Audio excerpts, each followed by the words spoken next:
讲到五一这个风俗非常多，亲像是食肉粽、炒青、炒香，这个勇行、炒青是较有名，也有一个挂香香的传统。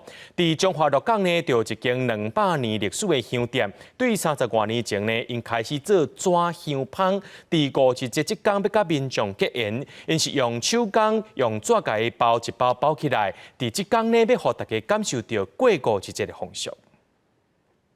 店家的手拢无停，无用咧包香香。后礼拜就是五一节啦。五一节除了食粽，其实有挂香香的传统。中华鹿港一间有200年历史的香铺，30多年前开始伫五一节做纸香香，甲民众分享结缘。他们家的很真材实料，对，很香这样子，它很应景这样子。拄啊开始拗的时，可能是迄个角度捏袂好，啊包几个过了，你就大约知影头要拗到偌大个。嘿，其实这无啥物技术啦，只是讲要有耐心，一工爱包较济，头头啊包安尼。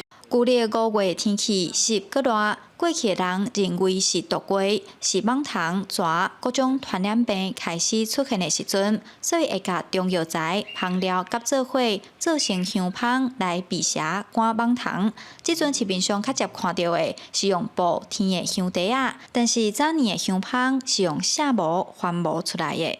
线毛来印起来，印起来无，伊迄个会使冻久，冻较久，看要2年、5年、10年，伊加减拢还佫会烧到一个气味，上重要就是辟邪、驱除辟邪的迄种功能安尼。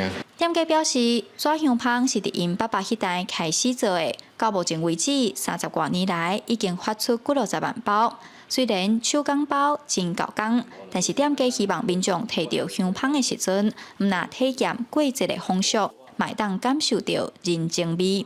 记者杨淑晴，中华报道。